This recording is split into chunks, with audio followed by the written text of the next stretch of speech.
नमस्कार, झारखंड समाचार में आप सबों का स्वागत है। आइए जानते हैं आज की ताजा मुख्य खबरों को। सीएम हेमंत सोरेन आज यानी कि 6 दिसंबर को आएंगे खरसावां। 345 करोड़ की देंगे सौगात, सुरक्षा के हैं पुख्ता इंतजाम। झारखंड के मुख्यमंत्री हेमंत सोरेन आज यानी कि बुधवार को खरसावां पहुंचेंगे। खरसावां के गोंदपुर मैदान में आयोजित होने वाले आपकी योजना आपकी सरकार आपके द्वार कार्यक्रम में मुख्यमंत्री हेमंत सोरेन समेत कई अन्य मंत्री और विधायक शामिल होंगे। मुख्यमंत्री यहां से लोगों को संबोधित करने के साथ साथ करीब 345 करोड़ की विकास योजनाओं की सौगात भी देंगे। सीएम खरसावां से जिले के 232 योजनाओं का ऑनलाइन शिलान्यास और उद्घाटन भी करेंगे। इसके साथ ही विभिन्न स्टॉलों का निरीक्षण कर लाभुकों में परिसंपत्ति का भी वितरण करेंगे। सीएम के आगमन को लेकर सुरक्षा का पुख्ता बंदोबस्त भी किया गया है। मुख्यमंत्री हेमंत सोरेन बुधवार की दोपहर करीब 1 बजे खरसावां पहुंचेंगे तथा कार्यक्रम में शामिल होंगे। आप सबको बता दूं कि कार्यक्रम स्थल के पास एक हेलीपैड बनाया गया है। सीएम के पहुंचने पर यहां गार्ड ऑफ ऑनर भी दिया जाएगा। मुख्यमंत्री हेमंत सोरेन के कार्यक्रम को लेकर गोंदपुर मैदान में भव्य पंडाल भी बनाया गया है। मुख्य स्टेज के पास में ही सभी विभागों के लिए स्टॉल लगाए गए हैं। इन स्टॉलों में अलग अलग योजनाओं के लिए लोगों से आवेदन भी लिए जाएंगे। खरसावां में दिन भर भारी वाहनों के प्रवेश को लेकर नो एंट्री है। सीएम हेमंत सोरेन INDIA की बैठक में नहीं होंगे शामिल। नई दिल्ली में आज यानी कि बुधवार को INDIA की होने वाली बैठक में सीएम हेमंत सोरेन शामिल नहीं होंगे। व्यस्तताओं की वजह से वे इस बैठक में शामिल नहीं हो पाएंगे। आप सबको बता दूं कि मुख्यमंत्री अभी काफी व्यस्तता में है। ऐसे में वे बैठक में शामिल होने दिल्ली नहीं जा सकेंगे। हालांकि उनकी ओर से उनका कोई प्रतिनिधि बैठक में जाएगा। उल्लेखनीय है कि 5 राज्यों के चुनाव परिणाम आने के बाद कांग्रेस ने 6 को इंडिया दलों की बैठक दिल्ली में बुलाई है, जिसमें आगामी चुनाव की रणनीति पर चर्चा की जाएगी। गोड्डा में सीएम के दौरे को लेकर अधिकारी ने मंच का जगह किया चिन्हित। आप सबको बता दूं कि 8 दिसंबर को झारखंड के मुख्यमंत्री हेमंत सोरेन का गोड्डा जिले में प्रस्तावित कार्यक्रम को गोड्डा के डीसी जिशान कमर, SP नाथू सिंह मीना और गोड्डा के SDO बैजनाथ उरांव प्रशासनिक पदाधिकारियों के साथ लगातार दूसरे दिन मुंदर कोठी मैदान पहुंचे और स्थल का निरीक्षण किया। इससे पूर्व रविवार को भी DC और SP SDO ने स्थल का निरीक्षण किया था। निरीक्षण के दौरान DC जिशान कमर ने पथरगामा BDO SCO अमल जी को कई आवश्यक निर्देश भी दिए थे।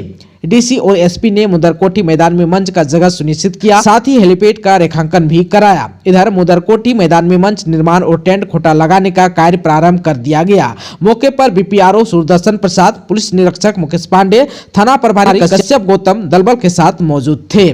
आप सबको बता दो कि पथरगामा प्रखंड के गांधी ग्राम स्थित लालजी मुर्मू जनजाति उच्च विद्यालय प्रांगण में जिला झारखंड मुक्ति मोर्चा समिति की बैठक की गई। बैठक की अध्यक्षता एवं संचालन झामुमो जिला अध्यक्ष वासुदेव सोरेन ने किया। बैठक में राष्ट्रीय जनता दल के नेता और कार्यकर्ता भी शामिल हुए। खासकर 8 दिसंबर को मुख्यमंत्री हेमंत सोरेन की सरकार आपके द्वार कार्यक्रम में गोड्डा आगमन को ऐतिहासिक बनाने का निर्णय लिया गया। बैठक में मुख्य अतिथि के रूप में राजद के प्रदेश प्रधान महासचिव संजय यादव शामिल हुए। गठबंधन दल के सभी नेताओं को अपने अपने क्षेत्र में प्रचार प्रसार का जिम्मा भी दिया गया। पूर्व विधायक संजय यादव ने राजद के कार्यकर्ताओं से भी आह्वान किया कि वो हजारों की संख्या के साथ कार्यक्रम में शिरकत कर योजनाओं का लाभ दिलाने में भूमिका निभाएं। सीएम हेमंत सोरेन ने बीजेपी पर साधा निशाना, बोले 20 साल शासन कर बना दिया पिछड़ा, हम मिटाएंगे कलंक। सीएम हेमंत सोरेन ने बीजेपी पर निशाना साधते हुए कहा कि झारखंड में शासन करने वाली पूर्ववर्ती सरकारों ने यहां के विकास के लिए कुछ नहीं किया। विश्व की सबसे बड़ी पार्टी कहलाने वालों ने यहां 20 साल तक शासन कर सिर्फ झारखंड का खून चूसा, राज्य को ताकतवर बनाने का प्रयास नहीं किया। यही कारण है कि झारखंड देश का सबसे पिछड़ा राज्य बन गया। यह वीरों की धरती है। हमारी सरकार ने राज्य के विकास को लेकर गाढ़ी लकीर खींची है और हम झारखंड के माथे पर लगे पिछड़ा राज्य के कलंक को भी मिटाएंगे। वे मंगलवार को कोडरमा के बागीटांड स्टेडियम में आपकी योजना आपकी सरकार आपके द्वार के तीसरे चरण में आयोजित कार्यक्रम को संबोधित कर रहे थे। सीएम हेमंत सोरेन अपने संबोधन के दौरान बिना किसी का नाम लिए पूरी तरह हमलावर दिखे। 3 राज्यों में बीजेपी की जीत और कांग्रेस की हार पर क्या बोले झारखंड के सीएम हेमंत सोरेन, आइए जान लेते हैं। 3 राज्यों के विधानसभा चुनाव में बीजेपी की प्रचंड जीत के बाद बयानबाजी का दौर जारी है। क्योंकि रिजल्ट आने के बाद राजस्थान और छत्तीसगढ़ में कांग्रेस पार्टी के हाथ से सत्ता छिन गई है। ऐसे में अन्य राज्यों सहित झारखंड में भी कांग्रेस की सत्ता गरमा गई है। पार्टी के कार्यकर्ता खुलकर बोलने को भी तैयार नहीं है, लेकिन वे अलग अलग प्लेटफॉर्म में अपनी भड़ास निकाल रहे हैं। कुछ कार्यकर्ता कार्यकर्ता तो सोशल मीडिया प्लेटफॉर्म पर यह भी लिख रहे हैं कि चुनाव नतीजे से स्पष्ट हो गया है कि झारखंड के भी कांग्रेस के विधायक और मंत्री कार्यकर्ता पर ध्यान दें, नहीं तो यहाँ भी बहुत बुरा होगा। कार्यकर्ताओं का आरोप है कि कांग्रेस के कोई भी विधायक और मंत्री किसी भी कांग्रेस कार्यकर्ताओं को ना तो पहचानते हैं और ना ही फोन उठाते हैं, किसी तरह के काम करने की जहमत भी नहीं उठाता। इसका नतीजा 2024 में देखने को मिल सकता है। इस बीच झारखंड के सीएम हेमंत सोरेन का बयान भी सामने आया है। सूबे के मुख्यमंत्री ने 3 राज्यों में बीजेपी की जीत पर कहा है कि जो जैसे मेहनत करेंगे वैसे ही परिणाम आएंगे। दुमका में बोले बाबूलाल, हेमंत राज में जनता सुरक्षित नहीं। पूर्व मुख्यमंत्री सह भाजपा के प्रदेश अध्यक्ष बाबूलाल मरांडी ने कानून व्यवस्था को लेकर मुख्यमंत्री हेमंत सोरेन पर तीखा निशाना साधा। उन्होंने पाकुड़ रवाना होने से पूर्व मंगलवार को दुमका परिसदन में पत्रकारों से बातचीत करते हुए कहा कि हेमंत सोरेन के मुख्यमंत्री रहते इस राज्य की जनता अपने को सुरक्षित महसूस नहीं कर सकती। पुलिस का काम अपराधियों को पकड़ना और उसे सजा दिलाना है, विधि व्यवस्था को दुरुस्त रखना है, लेकिन यहाँ तो पुलिस को वसूली में लगा दिया गया है, तो वह अपना काम कैसे कर पाएगी। श्री मरांडी ने धनबाद जिले में अमन सिंह की गोली मारकर हत्या के मामले में कहा कि इस घटना ने राज्य सरकार की कानून व्यवस्था की पोल पट्टी खोलकर रख दी है। उन्होंने कहा कि इस मामले में जेल के बड़े अधिकारी मिले हुए हैं, बिना उनके मिलीभगत के पिस्टल जेल के अंदर जा ही नहीं सकता। लोहरदगा में सरकार आपके द्वार कार्यक्रम में 5196 आवेदनों का हुआ है निपटारा। लोहरदगा में आपकी योजना आपकी सरकार आपके द्वार कार्यक्रम के तहत लोहरदगा जिले में 24 नवंबर से 4 दिसंबर 27,240 आवेदन प्राप्त हुए, जिसमें से अब तक 5196 आवेदन निष्पादित किए जा चुके हैं। साथ ही अन्य आवेदन निष्पादन के लिए अग्रसरित भी किए गए हैं और 31 आवेदन विभिन्न कारणों से रिजेक्ट हुए हैं। प्रखंडों में सदर प्रखंड लोहरदगा में कुल 5638, सिन्हा प्रखंड में 4859, कुंडू प्रखंड में 4738, किस्को प्रखंड में 3965, भंडरा प्रखंड में 3903, कैरो प्रखंड में 2880, पेसरार प्रखंड में 992 और नगर परिषद में 337 आवेदन प्राप्त हुए हैं। वहीं आबुआ आवास योजना में कुल 14,401 आवेदन प्राप्त हुए हैं। मनरेगा योजना अंतर्गत 3,674 आवेदन प्राप्त हुए हैं। वहीं 1145 लाभुकों के बीच कंबल का भी वितरण किया जा चुका है। वहीं गुरुजी स्टूडेंट क्रेडिट कार्ड योजना के अंतर्गत 946 आवेदन प्राप्त हुए हैं। बिरसा सिंचाई कूप संवर्धन योजना के लिए कुल 288 लोगों ने आवेदन दिया है, जिसमें से 82 लोगों को इसका लाभ भी मिल चुका है। झारखंड में भी चक्रवात मिचोंग का असर। आप सबको को बता दो कि राज्य के कई जिलों में चक्रवात मिचोंग का असर दिखने लगा है। आप सबको को बता दो कि मंगलवार सुबह से ही बूंदाबूंदी हो रही थी। रुक रुक कर बारिश होने से जनजीवन पर असर भी दिखा। मंगलवार सुबह 10 बजे तक राज्य के दक्षिणी जिलों में बारिश रिकॉर्ड किया गया।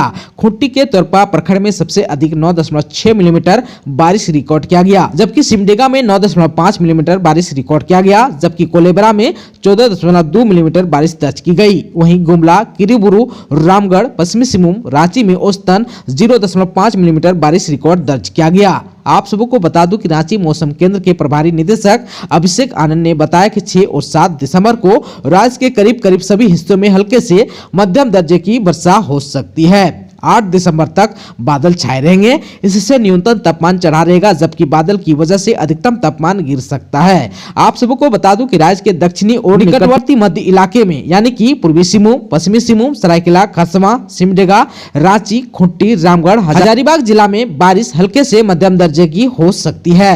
इस दौरान राज्य के अन्य हिस्सों में भी बादल छाए रहेंगे। पूर्वी हवाएं चलने के कारण लोगों को हल्की ठंड का एहसास होगा। हवा में नमी भी महसूस की जाएगी।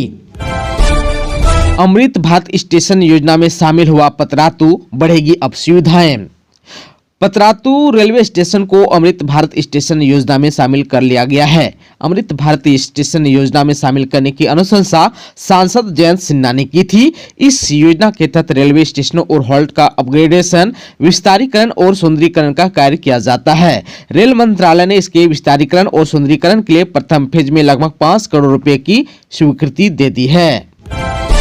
हेमंत सोरेन ने कहा 3 राज्यों के चुनाव परिणाम का झारखंड में नहीं पड़ेगा कोई असर।